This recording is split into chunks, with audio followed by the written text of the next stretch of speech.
একটি পাত্রে আমি চালের গুঁড়ো নিয়ে নিয়েছি, তার মধ্যে দিয়ে দিচ্ছি পরিমাণ মতন লবণ। লবণটা দিয়ে আমি এর মধ্যে হালকা গরম পানি দিয়ে হাত দিয়ে মেখে নিব। আমি এখানে অল্প অল্প করে পানি মেশাবো, একেবারে সব পানি মেশানো যাবে না, অল্প অল্প করে মেশাতে হবে আর হাত দিয়ে মাখাতে হবে। আপনারা চাইলে এই কাজটা চামচ দিয়েও করতে পারেন, তবে আমার কাছে হাত দিয়ে মাখাইলে বেশি সুবিধা হয়, এর জন্য আমি হাত দিয়েই মেখে নিচ্ছি। একেবারে হালকা গরম পানি নিতে হবে, বেশি গরম করে নেওয়া যাবে না। হালকা গরম পানি দিয়ে এই গোলাটা বানিয়ে নিলে পিঠাটা খুব ভালো ফুলবে। আমি অল্প অল্প করে পানি মেশাচ্ছি আর হাত দিয়ে মেখে নিচ্ছি। এভাবে করে আমি এই চালের গুঁড়াটা মেখে নিব পিঠা তৈরি করার জন্য।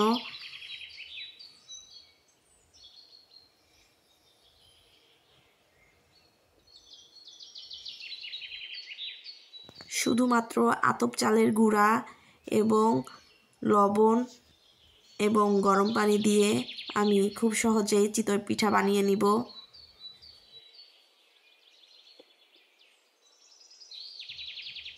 আমি ভালো করে হাত দিয়ে মাখিয়ে নিচ্ছি।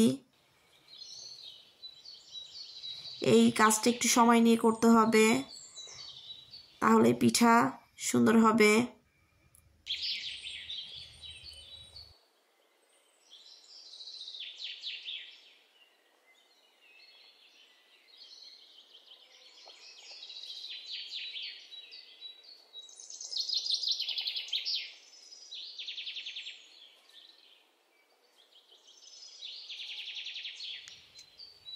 পিঠা বানানোর জন্য গোলাটা রেডি।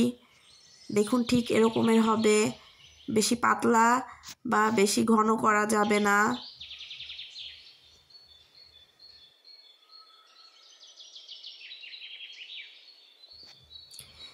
আমি চুলাতে একটি মাটির সাজ বসিয়ে দিয়েছি পিঠা বানানোর জন্য। সাজটাকে গরম করে নিয়ে আমি একটি চামচের সাহায্যে চালের গোলাগুলো এর মধ্যে দিয়ে দিচ্ছি।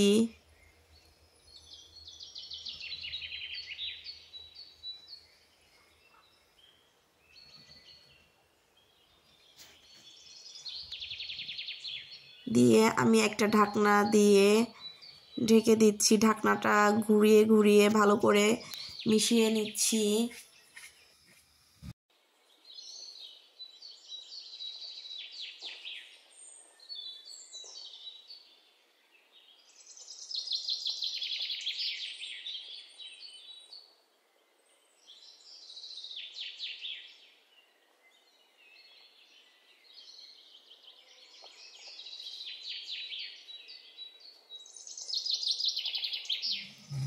চার থেকে 5 মিনিট পর ঢাকনা তুললেই পিঠাগুলো হয়ে গিয়েছে। দেখুন এখন একটা ছুরির সাহায্যে আমি পিঠাগুলো তুলে নিব।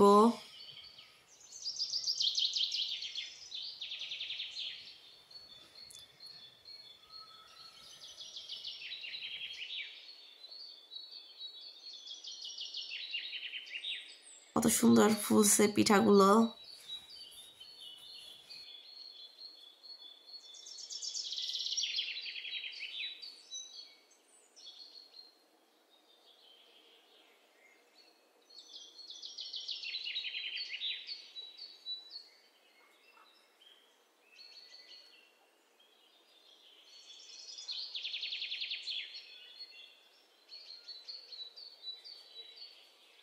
আমি আবার দিয়ে দিচ্ছি, একসাথে 5টা করে পিঠা হবে আমার।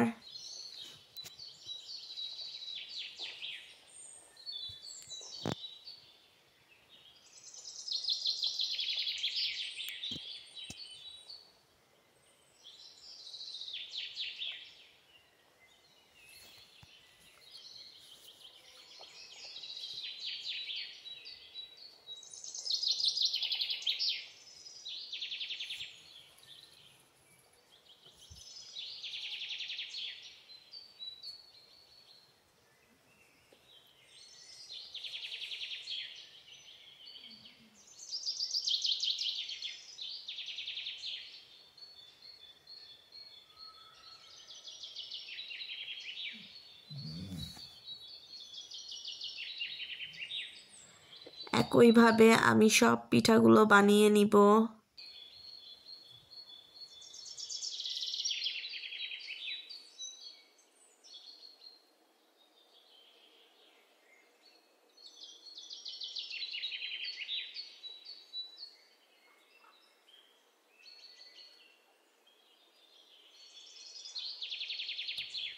আমি সবগুলো পিঠা বানিয়ে নিয়েছি। এই পিঠাটা বিভিন্ন ধরনের ভর্তা বা মাংসের ঝোল দিয়েও খেতে অনেক মজা লাগে। আবার এভাবে বানিয়ে দুধেও ভিজানো যায়, দুধ চিতয়। ভিডিওটি যদি ভালো লেগে থাকে তাহলে লাইক, কমেন্ট এবং আমার চ্যানেলটি সাবস্ক্রাইব করে আমার পাশে থেকে যাবেন। ভালো থাকবেন সবাই। আল্লাহ হাফেজ।